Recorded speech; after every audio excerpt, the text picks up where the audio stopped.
Chinese Premier tours the Antipodes for closer ties. On Thursday, Chinese Premier Li Qiang touched down in Wellington, the capital of New Zealand, for a state visit, and he got the traditional Maori welcome.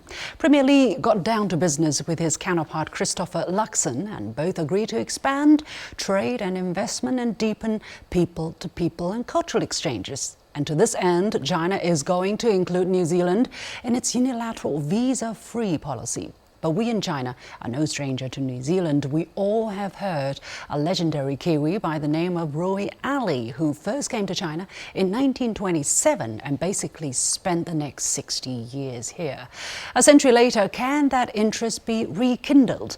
I'm pleased to be joined from Shanghai by Andy Boreham, a New Zealand writer and filmmaker based in Shanghai, and Professor Chen, director of the New Zealand Studies Centre at East China Normal University. Gentlemen, welcome to The Point. Professor Chen, let me go to you first. Now, it's exactly 10 years ago when President Xi Jinping visited New Zealand, and the two countries established a comprehensive strategic partnership. How have the two sides been able to getting along rather smoothly with each other, actually quite well with each other, when relations with some other countries in the region, for instance Australia, have not gone so well?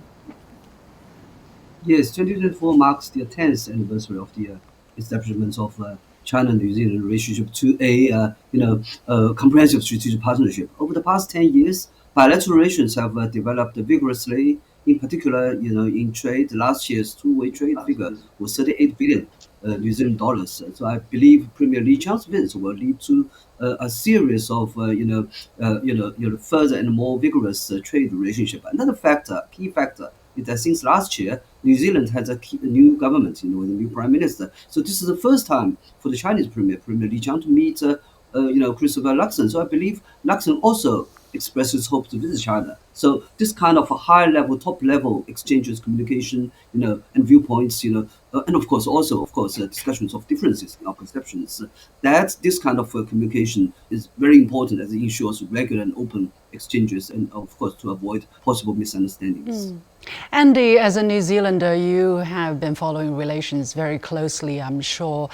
What's the basis, maybe a bit stronger than with other countries in the region, for this healthy development? Is it because of people like Rewi Alley, which I told people at the beginning, who set a kind of very strong foundation for people-to-people ties, and maybe the New Zealanders have a different perception about China because of influence of people like Rewi Alley? Yeah, I think Rewi Alley definitely plays a huge part in the China-New Zealand relationship. In fact, whenever the two leaders talk, they always bring up Rewi Alley. So he's definitely, a fundamental figure in that relationship. But I also think it's a lot to do with New Zealand's sort of independent spirit. We have prided ourselves, especially since 1987, when we introduced the nuclear-free policy, which was much to the chagrin of the Americans, of the Australians. And we've stuck to that. So I think New Zealanders love to keep more neutral and really build relations with all sides. So we're not going to be stuck in the position that Australia finds itself in, really pushing for the US idea that China is some sort of a threat. We definitely stay away from that, which I think is very helpful for the relationship. Let's hear some original sound bites from Rewi Alley, taken from a series of documentary that, Andy, you have spent 3 years to make. I watched some of it. It's fascinating. By the way, congratulations on the writing, the special effects, the editing. Overall, it's masterpieces. But let's hear what Rewi Alley was saying about himself decades ago. Myself, I have always been a learner, and I will continue being a learner all the way through. Just an ordinary person, an ordinary New Zealand country bumpkin, more or less, and there we are. Yeah, Andy, tell us a bit about the history of this piece of video and this person in general. He has such a charm to him, and he spent 60 years in China. He actually passed away in China and is engraved in China. Yeah, he arrived in 1927 here in Shanghai, actually, and he did so much. In the beginning, he actually got a job at the Hongkou Fire Station. That was under the control of the British at that point. So he spent about 10 years here, worked a lot to help underprivileged people, including child laborers, which was quite a feat for him. Here in Shanghai, he met a lot of interesting and powerful people, including Song Qingling, who he became good friends with. After that, he moved to Shandan in Gansu province, where he opened a school, actually, for underprivileged children. And then after the creation of the New China from 1949, well, actually about 1952, he moved to Beijing and spent the rest of his life there. He wrote about 60 books on China. In fact, I have one here. This is actually signed by Rewi in person, so it's one of my treasures. This one is Peace Through the Ages. He did spend a lot of time not only helping build the relationship between China and New Zealand, but also pushing for peace around the world. He attended quite a few peace conferences. So really an amazing man. I just want to mention in the clip you played, he really downplays himself, right. Calling himself a country bumpkin. He didn't like all the accolades. And I think in that way, he's very similar to Chinese people who are also quite modest. So I think there's a lot that New Zealand shares, despite the different languages, some aspects of differing culture. There's a lot that we do share, which is very similar. So I think Rewi really highlights that. He obviously found himself at home here in this faraway land. Professor Chen, how do the Chinese people, the Chinese leaders, have very close relationship with Mr. Alley, but how do the Chinese people perceive this figure, and how may that have shaped China's relationship with New Zealand? Yeah, Rewi Alley is not only politically important, but also I think he's quite important because he's a popular figure among the Chinese. He has been translating, poetry, Chinese poetry, and also he writes novels about China. So he's kind of person that is telling the China story, the story of about China, to New Zealand, in fact, to the English-speaking world. So he enjoys a kind of, prestige among the Chinese readership. I haven't been to Springfield where he was born itself. It was quite regretful, as I was in a Christchurch in 2017, and we were planning to go to Springfield to pay homage to this old friend of China. But Springfield is only an hour's drive away.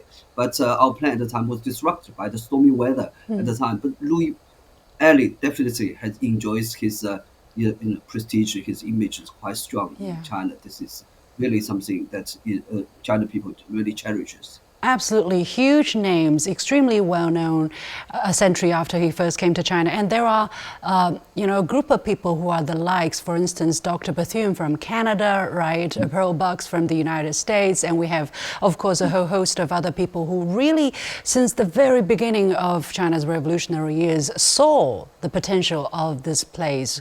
As shattered, as weak as it was back then, they saw great future for this cause. Andy, what do you think is the essence of the Rewi Alley spirit? Do you think that can be inherited and carried on in this day and age when there are some kind of tensions? We know each other more. We have instant messaging tools, but it seems that there is quite a bit of an antagonism going on between China and the West. Yeah, for sure.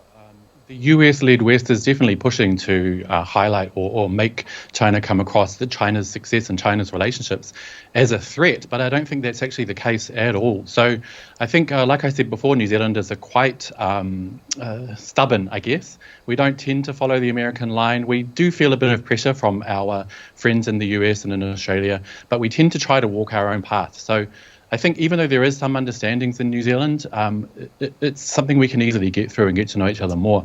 Also, I have to add, Rewi Alley wasn't always seen as a hero in New Zealand. He was from the beginning. But then after the new China was created and we had the McCarthy era, which was very regretful, Rewi actually had a hard time in New Zealand. He didn't go back for over 20 years at one stage because they took his passport, or his passport expired and they didn't renew him a new one. So even Rewi, someone like Rewi, who's just pushing for peace and solidarity and friendship, and that is his spirit, even he faced a tough time. So that slowly turned around towards the end of his life, and he was awarded a Queen's Medal, visited by the Prime Minister of New Zealand at the time in Beijing. But I think definitely New Zealand is on a unique path that is somewhat separate from Australia and the US, which I'm proud of. In one sentence, how would you summarize the essence of his spirit? And given the new policy that China has extended to New Zealand, like many other countries, New Zealanders can now come to China for 2 weeks without visa. And how is that going to help push understanding between the two sides? Andy? Oh, it's going to be a huge help. I think describing Rewi's spirit in one sentence would be peace, friendship and understanding, basically. He was working really hard just to help with understanding people-to-people exchanges when it was possible. Both countries really view people-to-people exchanges as super important, and I think that is something that will be facilitated even more now with the visa-free policy. New Zealanders, when we travel, our passport's quite, I guess they say, powerful. We can visit a lot of countries without a visa, so that did put a lot of people off visiting mainland China, and I hope now more and more people will actually take the leap, come here and see China for themselves, free from Western media ideas or the painting of Western media of what China is, which I think is totally false. Professor Chen, very quickly, 1 minute if you can. From China's perspective, what does it mean for China to extend to New Zealanders, actually, in terms of Oceania in that part of the world? For instance, Australians, I don't recall having this treatment yet.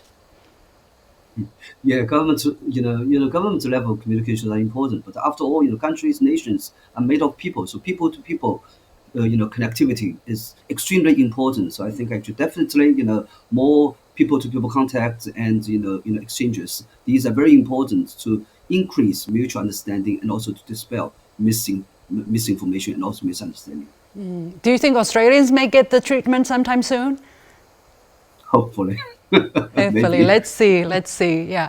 Well, we have to leave it there. Many thanks to my guests, Andy Boreham. Good job on the documentaries once again. Keep making them.